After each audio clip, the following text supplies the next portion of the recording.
All right. It's a great couple of talks. Thank you, Mariah and Caddy. So we have some time here, and what I think I'd like to do is open up for the group. Any questions about the content that Caddy and Mariah talked about, or anything else that we want to discuss as a group?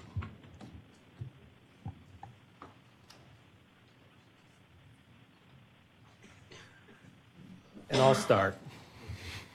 Oh, I'm sorry. Please. Just to kind of put this into context, this is really the question. We've talked about, sort of publications. Most of what we do is analysis, and then there's release of data. Just where in the process of the release of data, these visualizations, is it suggested that the authors have a visualization that goes with the release of the data? The agencies require it? Just any thoughts about where this process, other than the personal interest of an investigator, but just institutionally, where does this process belong? Because it sounds very important as part of the release of data if you really want people to understand the data. So typically you distinguish between communicating what's in the data and exploring the data. So visualization can be used for both. Oftentimes interactive data visualizations are used to kind of look at the data from different angles. And then as soon as you have an important pattern or trend, you might like to just take a static snapshot almost of it and put it in your paper so that you can use it to really explain what is going on, what kind of trend really exists. And oftentimes you have to simplify it for the audience you have, or you might like to emphasize those elements which are truly important because you might get to see a lot in your data visualization. You could just comment on the fact, let's be clear, that takes a lot of work. I mean, the skills that you folks are talking about is a lot of work. From the point of view right now, in terms of federally funded research, there's a requirement to release data. It sounds like what's coming out of here is there may be, unless there are sort of requirements that some of these tools be used to make the data more understandable. I mean, that's really what you would need to really push, to really spread the use of this, is to have it be a requirement, or at least be from, because otherwise it's extra work. I mean, you could do something simple that's not so understandable, but you meet the requirement of data release. But how, what can be done institutionally to encourage more use of these tools? Some communities, they basically create visual profiles of the data. For instance, if it is a community that has a lot of geospatial data, they might just require that you also overlay that data on a geomap. And this way you would easily see, oh, it's just capturing patients in Indiana or in all of US or worldwide. So this would become very, very quickly very obvious. Similarly, there might be one or multiple data fields that are in the data. So you could just put this as a number.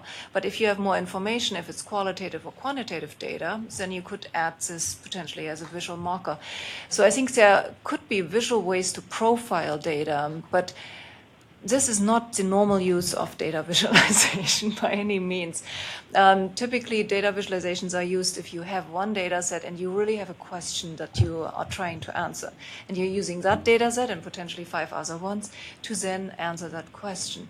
So I wonder if this is the right approach, even though I see your points that if you could sneak it in and empower everyone to then better understand what data just became available, that's actually very powerful. And if you have a community where most data sets kind of look alike, but they differ by how accurate they are, what coverage they have geospatially, temporally, etc., then I think you can develop such a profile.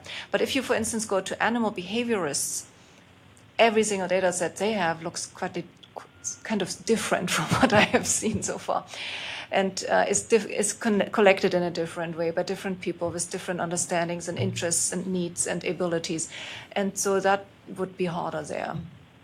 I just want to comment. My understanding is what the government is requiring is that you deposit raw data. It doesn't require that it be analyzed in any way. It's just the raw data, and then it's up for your enjoyment.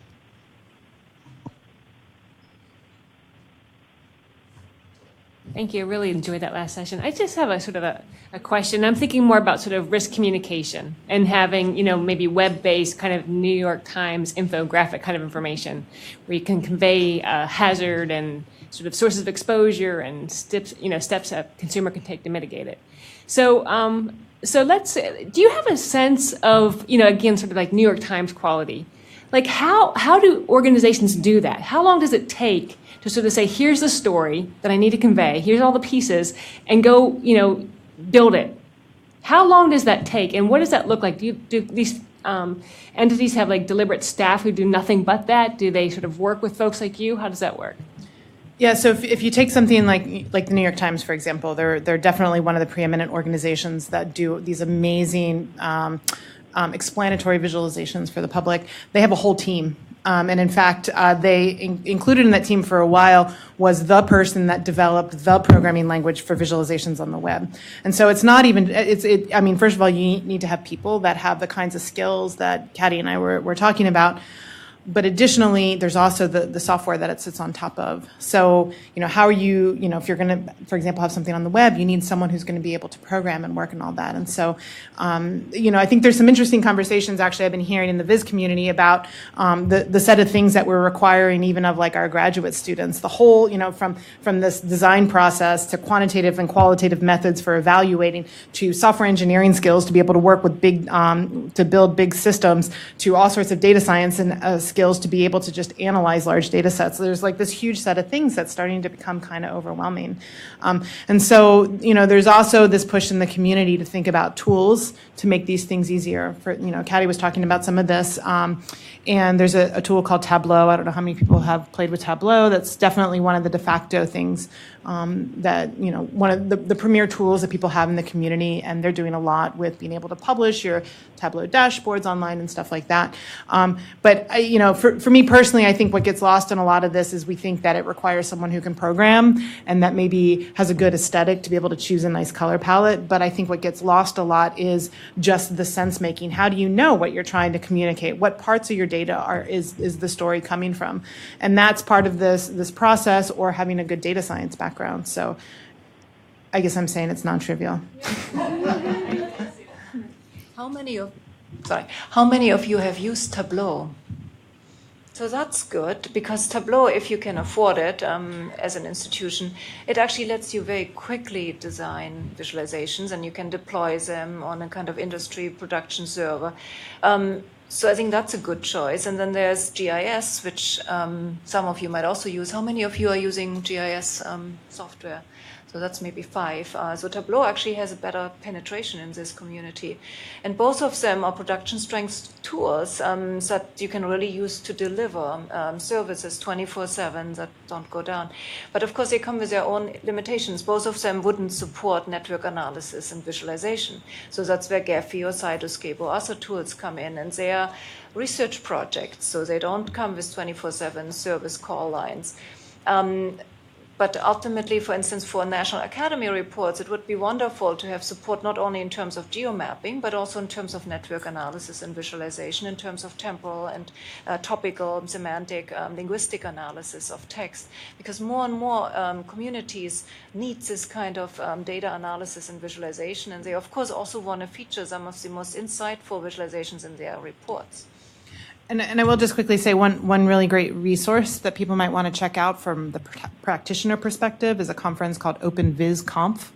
And it is a conference that's really it's about data visualization from the practitioner perspective. There's quite a few data journalists that go there, people who are working in the space.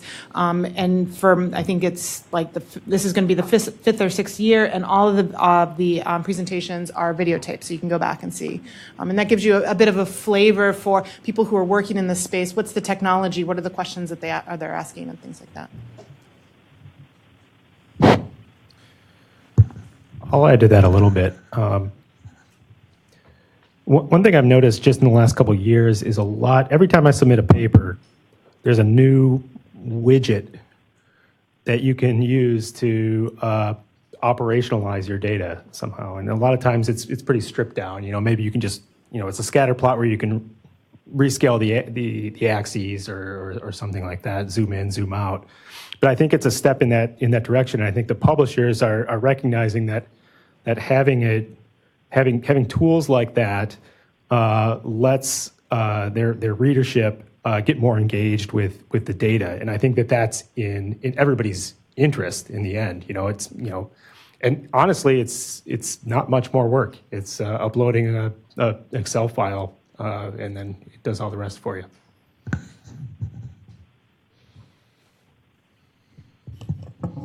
Just perhaps a general question. Probably the most common diagram we saw here today was not a data diagram, but a process diagram. Boxes and arrows in some flavor, including you showed one, Katu. What are the general, and lots of them, present company excluded, are terrible. And your software packages come with a dozen or two. Are there some general principles about how to make those more informative and useful with respect to these general principles you talked about: color, shape, size, directionality, etc.? I want to point you to this non-designer's design book. I haven't worked much in that space, so I don't have a lot of really good articulate answers for you. But I think a lot of the challenges there is how do you decide what things you want to emphasize? How do you make things that are supposed to sort of be together look like they're together? And what are some general principles? And a lot of that, I think, goes back to basic graphic design.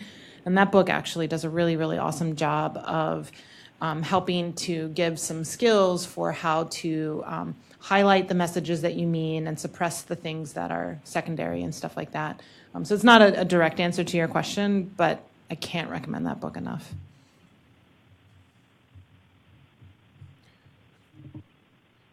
Weishui.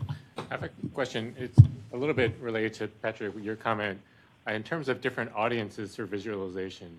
So, I was at EPA for many years, so the audience was, people in the program offices, people who potentially use the information to make decisions, et cetera.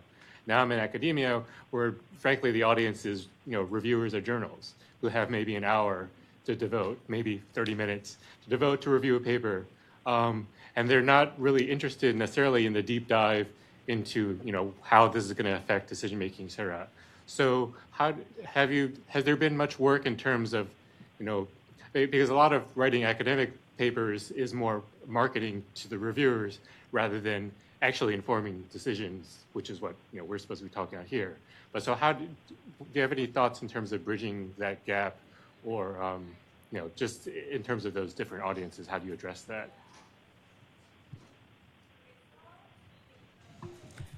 Well, you have to do it all, right? So ideally, you can convince not only the reviewers, but also the many, many other readers of your papers to understand what you saw and why it makes a difference. And then getting them to act differently, that's a totally different story. So with the Mapping Science exhibit, where we have 100 large-scale maps of science, we oftentimes manage to get people interested in and also surprised and oftentimes appreciating the structure and diversity and complexity and value of science, because they now get to see science from above. And so they realize the structure and the trends and emerging areas, etc. But getting them to act on that knowledge is totally different. It's like you would probably know that you should, or maybe you do a lot of sport, but I should know that I should do more sport. But that doesn't mean that I do it. And it's the same with all other knowledge that you have that you might or might not act on. And so science museums, for instance, which care deeply that people do not only understand, but also take that knowledge and act on it, they really try to understand what, first of all, lets people come over to a certain element in their exhibit floor. There are rockets going up here, and then there's a cute little animal show over there, and these are all young puppies or something, so it's very cute. And then in the middle is your data visualization about climate change, right? So rockets, fire, cute, data visualization.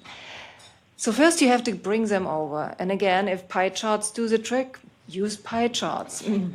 Then ideally you keep their attention for long enough so that they understand what this even is. while all these other things are going on the museum floor. And to be honest, some classroom settings are not much different. So then, because people are on the phone and they're just distracted also, then ideally they truly understand what's in there. They dig deeper. So they are not only seeing these surface kind of major trends, but they go in and really explore the data from different angles. They go see what kind of data was used. Maybe they even have an ability to rerun that visualization with different parameter values and get to really deeply understand what it is. And ideally, they even have an emotional investment at the end, because only if you get to their emotions will they change their actions. If you just get them rationally, very likely, very little is going to happen. So that's the holy grail, to get attention, keep attention long enough they understand, and to get to their emotions. And by the way, you as a scientist are not supposed to get to their emotions. Press is supposed to do this all day long. You as a scientist are not supposed to do. So it's kind of unfair to begin with, but by you going out and working with science museums or working with others that are allowed to get to emotions, I think that really makes a difference ultimately. So I think this line of discussion is a good segue to connect back to some of the points that we were making earlier, and I wanted to give David and Tim a chance to defend themselves. But I think that the RISC-21 and the ToxPy frameworks, it was nice to include them here because it gives us kind of a concrete example of things that kind of affect my daily thinking that let me kind of to use the word I now cannot stop using, operationalize these teachings. So, David, I don't know if you have anything you want to say. Yeah, so I do want to first say that, when Dr. Borner sent slides ahead of time, right? So, this is not, she has valid critiques that she presented and told us about them, right? So I want to set the stage that this is not like I walked in and she was like, "Oh yeah, you're stupid," right? So this was done correctly, and we both knew that this was happening, right? So I want to make sure that's so. I appreciated. Also, I think that a takeaway too is that there are valid viz critiques to anything, whether it's popular or not, right? And there's no way to not have that happen, right? And so we had an offline discussion that's richer than what's presented, where when you go with something like a radial-based diagram or a ToxPy is like having a lot of clocks on a wall from far away, that small multiple. You know something about what's showing up in different things that a bar chart won't get that far away, but when you get close, it's not useful. I can't tell the area of one slice versus another slice, but it's useful from far away. So that scale, the in and out. And I think the key here is that you have two experts up here on the panel in software, right, who are putting out things where you can interact with those visualizations and make them the things that you need to see, right? Do I want to see 10,000 chemicals from HTS data from far away and pick out just the important ones that it has a big spike on it? Or do I want to know a lot about two chemicals? Do I want to ask about what's happening with those two chemicals? And I think those are the kinds of things where if you provide people software, then it's not me, as Wei Shui said, as the nerd scientist trying to convince someone that my giant data is correct, but that the person who's the nerd about decision making and implementing these tools and making laws happen and making change gets to interact with the data in the same way that I can. And so I think that's really important to take away here of whatever viz you agree upon. I think that the community needs to come together and stick them into packages, right? Like some of these OECD toolboxes that have been very useful for chemistry and cheminformatics. I think that's a nice model for putting these things in. And then wherever you're coming from, you can come and pick the parts of those tools that you need for the task at hand. Thanks, David. Tim, I'm wondering,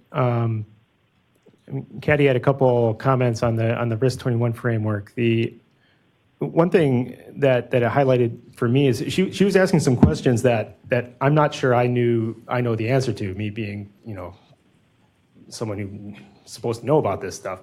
What could you create a single metric? What exactly does color encode there? And it's some iteration of margin of exposure or something like that. But I think that one thing that this highlights and having this lexicon and this ontology to talk about these images is it highlights things that I would have assumed I understood, but maybe I don't. Well, first of all, the probabilistic rugs will be on sale for $23.99 out and back over here. You know, quite frankly, we're rookies at this kind of data visualization. So I will be going to Mariah's counseling bench here right afterwards to get some hints. You know, the fact of the matter is that we get together. You might have large data. You might be trying to put it into some context. And you're good at the gathering or the generation of those data, but we aren't necessarily good at representing it. So, you know, in our thinking, given the fact that we are not colorblind, it seemed to us to be red, green, blue seemed to make a good transition to explaining to people when they're in trouble or not. So the stoplight design seemed to be a good one for us. But, you know, there's a lot of different ways of doing it, and including explaining things in an X and a Y type of rendition.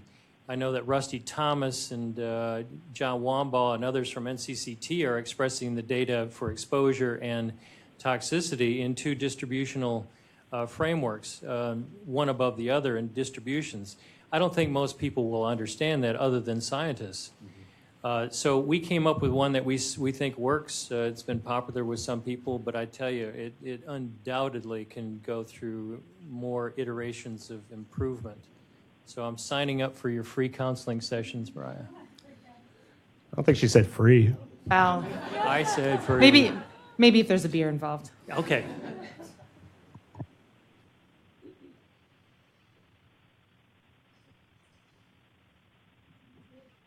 Yeah, so we got late afternoon, and I think if anybody has anything urgent they want to bring up, now's the time. Otherwise, we'll reconvene at what time tomorrow morning? 8:30. So see you then. Thanks.